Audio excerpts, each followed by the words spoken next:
ಮುಖ್ಯಮಂತ್ರಿಗಳು ಈಗ ಯಾವುದರಿಂದ ಪಾರಾಗಬೇಕು ಅಂತ ಅನ್ಕೊಳ್ತಾ ಇದ್ರು ಅದ ಸುಳಿಯಲ್ಲೇನೆ ಸಿಕ್ಕಾಕೊಂಡಿದ್ದಾರೆ. ಅಂದ್ರೆ ಪ್ರಾಸಿಕ್ಯೂಷನ್ನ ಸುಳಿಯಲ್ಲಿ ಸಿಕ್ಕಾಕೊಂಡಿದ್ದಾರೆ. ವಾಟ್ ನೆಕ್ಸ್ಟ್ ಅನ್ನುವಂತ ಪ್ರಶ್ನೆ ಬರುತ್ತೆ. ಈ ಪ್ರಶ್ನೆಗೆ ಉತ್ತರ ಈಗ ಕಾಂಗ್ರೆಸ್ ವಲಯದಲ್ಲೂ ಕೂಡ ಚರ್ಚೆಗೆ ಎಡೆ ಮಾಡಿಕೊಡ್ತಾ ಇದೆ. ಆದ್ರೆ ಇನ್ನೊಂದು ಕಡೆಗೆ ರಾಜಕೀಯವಾಗಿ ಜಿದ್ದಾಜಿದ್ದಿಗೂ ಕಾರಣವಾಗ್ತಾ ಇದೆ. ಸಿಎಂಗೆ ಇವತ್ತು ಮತ್ತೊಂದು ನಿರ್ಣಾಯಕ ದಿನವಾಗಿದೆ. ಕಾರಣ ಹೈಕೋರ್ಟ್ನಲ್ಲಿ ಮೇಲ್ಮನವಿ ಸಲ್ಲಿಕೆಗೆ ಈಗ ತಯಾರಿಯನ್ನ ಮಾಡಿಕೊಡ್ತಾ ಇದ್ದಾರೆ. ಜನಪ್ರತಿನಿಧಿ ನ್ಯಾಯಾಲಯದಲ್ಲಿ ಆದೇಶದ ಹೊರೆ ಈಗ ಅವರಿಗಿದೆ. ಸೊ ಪಬ್ಲಿಕ್ ಟಿವಿಯಲ್ಲಿ ಮೆಗಾ ಕವರೇಜ್ ಅನ್ನ ಮಾಡ್ತಾ ಇದ್ದೀವಿ. ಸಿಎಂಗೆ ಇವತ್ತು ಮತ್ತೊಂದು ನಿರ್ಣಾಯಕ ದಿನವಾಗಿದೆ. ಹೈಕೋರ್ಟ್ನಲ್ಲಿ ಮೇಲ್ಮನವಿ ಸಲ್ಲಿಕೆಗೆ ತಯಾರಿಯನ್ನ ಮಾಡಿಕೊಂಡಿದ್ದಾರೆ. ಜನಪ್ರತಿನಿಧಿ ನ್ಯಾಯಾಲಯದಲ್ಲಿ ಆದೇಶದ ಹೊರೆ ಅವರನ್ನ ಕಾಡ್ತಾ ಇದೆ. ಸೊ ಅದರ ಎಲ್ಲ ಕವರೇಜ್ ಅನ್ನ ನಿಮ್ಮ ಮುಂದೆ ಇಡುವಂತ ಕೆಲಸವನ್ನ ನಿಮ್ಮ ಪಬ್ಲಿಕ್ ಟಿವಿ ಮಾಡ್ತಾ ಇದೆ. ಮೂಡಾ ಸುಳಿಯಲ್ಲಿ ಸಿಕ್ಕಾಕೊಂಡಿರುವಂತ ಮುಖ್ಯಮಂತ್ರಿಗಳಿಗೆ ಏನಾದರೂ ರಿಲ್ಯಾಕ್ಸೇಷನ್ ಸಿಗೋ ಸಾಧ್ಯತೆ ಇದೆಯಾ, ಇಲ್ಲ ತುಂಬಾ ವರಿ ಮಾಡ್ಕೊಳ್ಬೇಕಾಗಿರುವಂತಹ ಸಾಧ್ಯತೆ ಇದೆಯಾ? ಇವೆಲ್ಲವನ್ನ ಕೂಡ ಈಗ ಬಹಳ ಮುಖ್ಯವಾಗಿ ನೋಡಬೇಕಾಗಿದೆ ಏನಾಗುತ್ತೆ ಅಂತ ಹೇಳಿ. ಪ್ರಾಸಿಕ್ಯೂಷನ್ ಸುಳಿಯಲ್ಲಿ ಮುಖ್ಯಮಂತ್ರಿ ಸಿದ್ದರಾಮಯ್ಯನವರು ಸಿಕ್ಕಾಕೊಂಡಿದ್ದಾರೆ. ನಿನ್ನೆ ಆದೇಶ ಹೊರಬರ್ತಾ ಇದ್ದಂತೆಯೇ ಬಿಜೆಪಿ ಒಂದು ರೀತಿಯಾಗಿ ಅಖಾಡಕ್ಕಿಳಿತು, ಇನ್ನೊಂದು ಕಡೆಗೆ ಕಾಂಗ್ರೆಸ್ ಕೂಡ ಅಖಾಡಕ್ಕಿಳಿತು. ಜನಪ್ರತಿನಿಧಿಗಳ ನ್ಯಾಯಾಲಯದಲ್ಲಿ ಸಿಎಂ ಸಿದ್ದರಾಮಯ್ಯ ವಿರುದ್ಧ ಈಗ ಮೂಡಾ ಹಗರಣ. ಜನಪ್ರತಿನಿಧಿಗಳ ವಿಶೇಷ ನ್ಯಾಯಾಲಯದಲ್ಲಿ ಇವತ್ತು ತೀರ್ಪಿದೆ.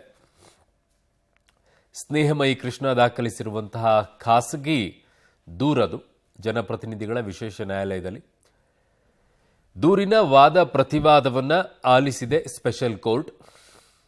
ಮಧ್ಯಾಹ್ನದ ವೇಳೆಗೆ ಜನಪ್ರತಿನಿಧಿಗಳ ವಿಶೇಷ ಕೋರ್ಟ್ ಆದೇಶ ಸಾಧ್ಯತೆ ಇದೆ. ಅಲ್ಲಿ ಏನು ಆದೇಶ ಬರುತ್ತೆ ಅನ್ನುವಂತಹ ಕುತೂಹಲ ಇದೆ. ಈಗ ತನಿಖೆಗೆ ನಿರ್ದಿಷ್ಟ ಗಡುವನ್ನು ವಿಧಿಸಿ ತನಿಖೆಗೆ ಸೂಚಿಸುವಂತಹ ಸಾಧ್ಯತೆ ಇದೆ ಅಂತಿದ್ದಾರೆ. ಅಂದರೆ ಅದಕ್ಕೊಂದು ಟೈಮ್ ಫಿಕ್ಸ್ ಮಾಡ್ತಾರೆ, 3 ತಿಂಗಳು 6 ತಿಂಗಳು ಇಂತಿಷ್ಟೇ ಟೈಮಲ್ಲಿ ಅದನ್ನು ಮುಗಿಸಿ ಅದರ ವರದಿಯನ್ನು ಕೊಡಿ ಅಂತ ಹೇಳೋದು. ಸೊ ಆ ಟೈಮನ್ನು ಫಿಕ್ಸ್ ಮಾಡಿಬಿಟ್ಟು ತನಿಖೆಗೆ ಸೂಚಿಸುವಂತಹ ಸಾಧ್ಯತೆ ಇದೆ ಅಂತ ಹೇಳ್ತಾ ಇದ್ದಾರೆ.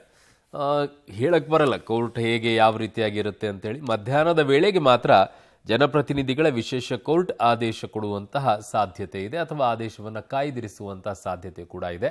ಹೈಕೋರ್ಟ್ನಲ್ಲೂ ಕೂಡ ಇದೇ ರೀತಿಯಾಗಿ ವಾದ ಪ್ರತಿವಾದವನ್ನು ಆಲಿಸಿದ ನಂತರ ಆದೇಶವನ್ನು ಕಾಯ್ದಿರಿಸಲಾಗಿತ್ತು. ಬಟ್ ಇಲ್ಲೇನಾಗುತ್ತೆ ಜನಪ್ರತಿನಿಧಿಗಳ ವಿಶೇಷ ಕೋರ್ಟ್ನಲ್ಲಿ ಅಂತ ನೋಡಬೇಕು.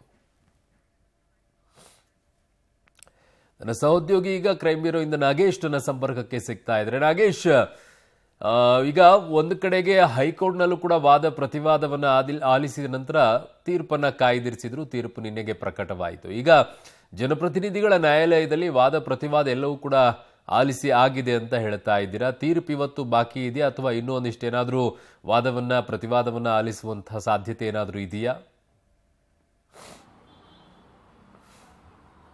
ಅರುಣ್, ಮೂಡಾದಲ್ಲಿ ಆಗಿರುವಂತಹ ಹಗರಣಕ್ಕೆ ಸಂಬಂಧಪಟ್ಟಂತೆ ನಿನ್ನೆ ತನಿಖೆಗೆ ಈಗಾಗಲೇ ಹೈಕೋರ್ಟ್ ಗ್ರೀನ್ ಸಿಗ್ನಲ್ ನೀಡಿರುವ ಹಿನ್ನೆಲೆಯಲ್ಲಿ ಇವತ್ತು ಜನಪ್ರತಿನಿಧಿ ನ್ಯಾಯಾಲಯಗಳಲ್ಲೂ ಕೂಡ ತೀರ್ಪು ಕಾಯ್ದಿರಿಸಿದ್ದು, ಇವತ್ತು ಅಧಿಕೃತವಾಗಿ ಅಂತಿಮ ತೀರ್ಪು ಪ್ರಕಟಿಸುವ ಸಾಧ್ಯತೆ ಇದೆ ಅನ್ನುವಂಥ ಮಾಹಿತಿಗಳು ಕೂಡ ಈಗ ಲಭ್ಯವಾಗ್ತಿರುವಂಥದ್ದು.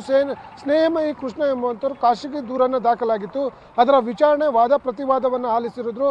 ಆ ಸಂದರ್ಭದಲ್ಲಿ ಮಧ್ಯದಲ್ಲಿ ಸಿಎಂ ಅವರು ರಿಟ್ ಅರ್ಜಿಯನ್ನು ಹೈಕೋರ್ಟಲ್ಲಿ ಹಾಕಿದ್ರಿಂದ ಅಲ್ಲಿ ಆದೇಶವನ್ನು ಪ್ರಕಟಿಸಬಾರ್ದು ಅನ್ನುವಂಥ ಗಡುವನ್ನು ನೀಡಿತ್ತು. ಹಾಗಾಗಿ ಆದೇಶವನ್ನು ಪ್ರಕಟಿಸದೆ ಪೆಂಡಿಂಗ್ ಆಗಿ ಇಟ್ಕೊಂಡಿದ್ದಂಥ ಜನಪ್ರತಿನಿಧಿ ನ್ಯಾಯಾಲಯ ಇವತ್ತು ಅಧಿಕೃತವಾಗಿ ಅಂತಿಮ ತೀರ್ಪನ್ನು ಕೊಡಲಿದೆ ಅನ್ನುವಂಥ ಮಾಹಿತಿಗಳು ಕೂಡ ಲಭ್ಯವಾಗುತ್ತೆ. ಅಂದರೆ 11 ಗಂಟೆಯ ನಂತರ ಈ ಒಂದು ತೀರ್ಪು ಪ್ರಕಟವಾಗುವ ಸಾಧ್ಯತೆ ಇದೆ ಅನ್ನುವಂಥ ಮಾಹಿತಿಗಳು ಕೂಡ ಇರುವಂಥದ್ದು. ಈಗಾಗಲೇ ಅಲ್ಲಿ ಹೈಕೋರ್ಟಲ್ಲಿ ಆಗಿರುವಂತಹ ಆದೇಶದ ಪ್ರತಿಯನ್ನು ದೂರುದಾರರು ಜನಪ್ರತಿನಿಧಿಯ ನ್ಯಾಯಾಲಯಕ್ಕೆ ಕೊಟ್ಟ ಬಳಿಕ ಈ ಒಂದು ಆದೇಶ ಹೊರಬೀಳುತ್ತೆ ಅನ್ನುವಂಥ ಮಾಹಿತಿಗಳು ಕೂಡ ಲಭ್ಯವಾಗ್ತಿರುವಂಥದ್ದು. ಅರುಣ್.